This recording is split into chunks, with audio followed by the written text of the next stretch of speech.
یہ 1 مئی 2011 کی ایک گرم اور تاریک رات تھی۔ افغانستان میں رات کے 10:30 بج رہے تھے۔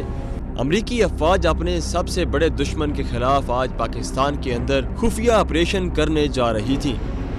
اس آپریشن کے لیے افغانستان میں جلال آباد کے US ایئر بیس میں 4 ہیلی کاپٹر اڑان بھرنے کے لیے تیار تھے۔ یہ 2 ہیں چنوک ہیلی کاپٹرز اور یہ 2 ہیں بلیک ہاکس، اور ان کی منزل ہے ایبٹ آباد میں موجود اسامہ بن لادن کا ٹھکانہ۔ اب پلان یہ تھا کہ یہ 2 بلیک ہاکس تو اڑ کر ایبٹ آباد جائیں گے اور یہ دونوں چنوک ہیلی کاپٹرز یہیں پر بیک اپ کے لیے سٹینڈ بائی رہیں گے۔ کچھ ہی دیر میں یہ دونوں بلیک ہاکس پاکستان کے اندر خفیہ آپریشن کے لیے روانہ ہو جاتے ہیں۔ اب یہاں یہ سوال ہر بندے کے ذہن میں آتا ہے کہ آخر یہ دونوں ہیلی کاپٹرز پاکستانی ریڈار سے کیسے بچیں گے؟ تو اس مسئلے کے حل کے لیے امریکیوں نے اسٹیلتھ ٹیکنالوجی استعمال کی۔ اس ٹیکنالوجی سے ان ہیلی کاپٹرز کو ڈیزائن ہی ایسے طریقے سے کیا گیا تھا کہ ان میں سے نہ تو ساؤنڈ ڈیٹیکٹ ہو اور نہ ہی یہ ریڈار میں ٹریس ہو سکے۔ یہ ہیلی کاپٹر رات 11:15 سے 11:30 بجے کے درمیان خیبر کے قبائلی علاقے سے پاکستانی فضائی حدود میں داخل ہوتے ہیں۔ پاکستان کی طرف سے کسی بھی خطرے سے نمٹنے کے لیے سرحد کے اس پار امریکی جنگی طیارے بھی ہوا میں اڑ رہے ہوتے ہیں، اور ساتھ ساتھ امریکی افواج کی طرف سے AWACS یعنی airborne warning and control system کی موجودگی بھی برقرار رکھی جاتی ہے۔ جبکہ اس طرف پاکستان چکلالہ میں ایئر ڈیفنس کمانڈ میں PAF کے کنٹرولرز افغان فضائی حدود میں امریکی کیپ اور AWACS کو ٹریک کرتے ہیں، لیکن سرگرمی کو معمول کے مطابق لاگ ان کرتے ہیں اور اس پر زیادہ دھیان نہیں دیا جاتا۔ جلال آباد سے نکلنے کے تقریباً 1 گھنٹے 10 منٹ بعد امریکی ہیلی کاپٹرز ایبٹ آباد میں اسامہ بن لادن کے کمپاؤنڈ پر پہنچ گئے۔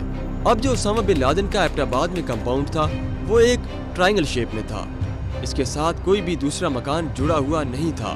یہ الگ تھلگ مکان تھا۔ اس میں Osama bin Laden top floor پر رہتا تھا۔ سامنے یہ راستہ ہے اور یہ لیفٹ سائیڈ والا کمپاؤنڈ خالی پڑا رہتا تھا۔ اس میں یہ لوگ صرف کچرا جلاتے تھے۔ یہ گھر کی مین انٹرنس تھی اور آگے چل کر ایک اور گیٹ تھا اور یہ گیسٹ ہاؤس تھا۔ اب جس نے بھی اس کمپاؤنڈ میں جانا ہوتا اس کو پہلے یہاں سے گزر کر جانا پڑتا تھا۔ اس گھر کی بالکنی، والز اور گھر کی تمام دیواریں کافی اونچی تھیں۔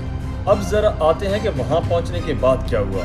اب یہ 2 ہیلی کاپٹر رات کی تاریکی میں اسامہ بن لادن کے کمپاؤنڈ پر پہنچتے ہیں۔ ایک ہیلی کاپٹر اسامہ بن لادن کے سامنے والے راستے میں کچھ کمانڈوز کو اتارتا ہے، اور اس کے بعد یہاں پر اتارنے کے بعد چاک 2 ہیلی کاپٹر میں موجود جو بچے ہوئے کمانڈوز ہوتے ہیں ان کو یہ ہیلی کاپٹر اسامہ بن لادن کی چھت پر لینڈ کروا دیتا ہے۔ یہ سب کرنے کے بعد اب چاک 2 کا کام جو ہے وہ ختم ہو گیا۔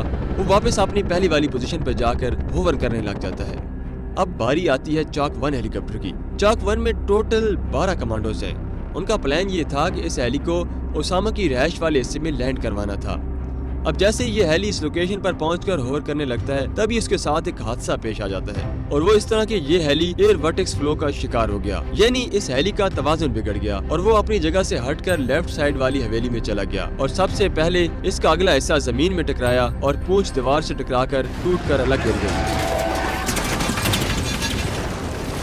تاہم اس میں موجود کمانڈوز کو کوئی نقصان نہیں پہنچا اور وہ سیفلی لینڈ کر گئے۔ تاہم یہ بات عجیب ہے کہ اتنے شور شرابے کے باوجود ابھی تک گھر کے اندر سے کوئی مزاحمت نہیں ہوئی تھی۔ اب سبھی کمانڈوز نے اس ہیلی کاپٹر سے باہر آ کر سب سے پہلے حویلی کا دروازہ بم سے اڑایا، اس کے بعد دوسرے گیٹ کو بھی بم سے اڑایا۔ یہ گیٹ اڑانے کے بعد جو کمانڈوز ہیں وہ پارکنگ ایریا میں آ کر گیسٹ ہاؤس کی طرف بڑھ گئے۔ اب کمانڈو ٹیم جیسی گیسٹ ہاؤس کے گیٹ پر پہنچی تو اندر سے آوازیں سنائی دیں اور ساتھ ہی کلاشنکوف کا فائر آنا شروع ہو گیا، اور یہ فائر کرنے والا شخص تھا ابو احمد الکویتی۔ اس گیسٹ ہاؤس میں ٹوٹل 4 لوگ موجود تھے۔ ابو احمد الکویتی، اس کی بیوی اور 2 بچے۔ ابو احمد الکویتی اسامہ بن لادن کا رائٹ ہینڈ تھا۔ یہ اسامہ بن لادن کا پاکستانی کوریئر بھی تھا، اور یہ آدمی اپنی فیملی کے ساتھ اس گیسٹ ہاؤس میں رہتا تھا۔ اب کمانڈوز کی جوابی فائرنگ میں ابو احمد الکویتی مارا گیا، جبکہ اس کی بیوی اور بچے محفوظ رہے۔ گیسٹ ہاؤس کو سیکیور کرنے کے بعد یہ سب کمانڈوز مین بلڈنگ کی طرف بڑھتے ہیں جس میں اسامہ کی رہائش ہے۔ حویلی کے اندر موجود چھوٹا دروازہ بھی اندر سے کھول دیا جاتا ہے تاکہ دوسرے کمانڈوز بھی آ جائیں۔ اب جیسے یہ کمانڈوز اس گھر کی گراؤنڈ فلور کا دروازہ توڑتے ہیں تو ان کو سامنے ابرار نظر آتا ہے۔ ابرار کے ساتھ اس کی بیوی اور بچے یہاں موجود تھے۔ ابرار ابو احمد الکویتی کا چھوٹا بھائی تھا۔ ابرار کو دیکھتے ہی کمانڈوز نے فائر کھول دیا، لیکن اس کی بیوی سامنے آ گئی اور ساری گولیاں اس کو جا لگی۔